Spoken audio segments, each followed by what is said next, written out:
ახლა კი მოგიყვებით გორის ფრენბურთელ გოგონათა გუნდის შესახებ და მის წარმატებებზე. გაგაცნობთ გუნდის მწვრთნელს, რომლის თავდაუზოგავი შრომითაც სპორტსმენებმა უკვე არაერთ გამარჯვებას მიაღწიეს. სიუჟეტში ნახავთ ფრენბურთელ გოგონებს და შეიტყობთ მათი სურვილების შესახებ.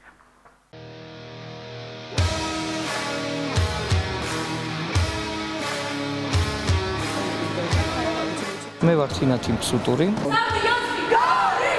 გორის სპორტსკოლის მწვრთნელი ფრენბურთის.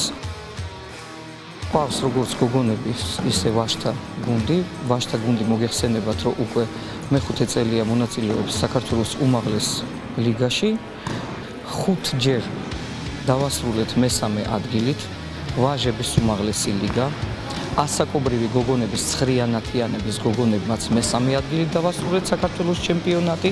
ასევე საპლიაჟო ფრენბურთის ჩემპიონატის გოგონებში მესამე ადგილი დავასრულეთ და ბათუმში ჩატარებული საერთაშორისო ტურნირი იყო ზამთრის თასი, მანდაც მესამე ადგილი დავასრულეთ და კიდე რო გადმოვედით პირველ ლიგაზე, ეს ჩემი გოგოები შარშან მეორე ლიგაზე ისევ და ისევ მესამე ადგილი დავასრულეთ, რამაც საშუალება მოგცა, რომ გამოსულიყავით პირველ ლიგაზე. ეხლა ჩვენი მიზანი არის პირველი ლიგის მოგება და გოგონების გუნდიც რომ გადავიყვანოთ უმაღლეს ლიგაში.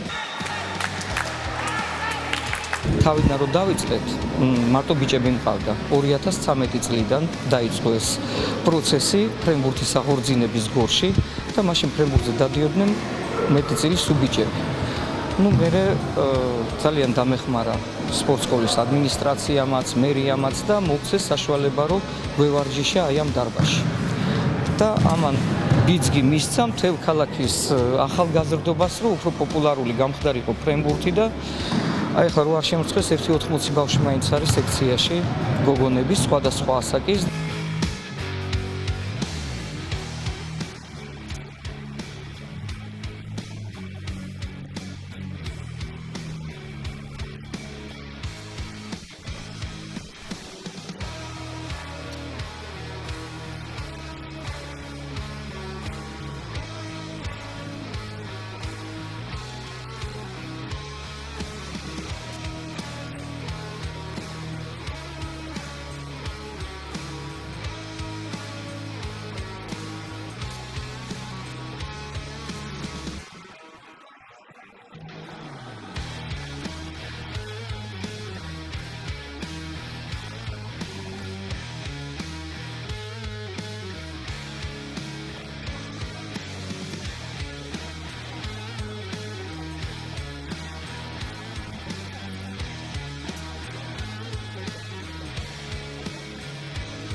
სპორტსმენისთვის გულშემატკივრობა მთავარი რაღაცა, ესე რომ ვთქვათ, იმიტომ რომ აი მთელი ჟინი და ხალისი მოდის გულშემატკივრებიდან ჩვენთვის რომ კარგად წავიმართოთ თამაში და კარგად გამოვაჩინოთ ჩვენი თავი ამ თამაშზე.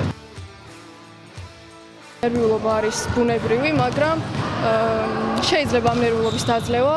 მაგალითად, ყავს ძალიან კარგი და პროფესიონალი მწვრთნელები, რომლებიც გვეხმარებიან ამ ყველაფერში, რომ ეს სტრესი და ნერვიულობა მაქსიმალურად მოვიხსნათ და ჩვენი თავი მაქსიმალურად წამოვაჩინოთ თამაშზე ნერვიულობის და სხვა დანარჩენი ესეთი ნეგატიური ემოციების გარეშე.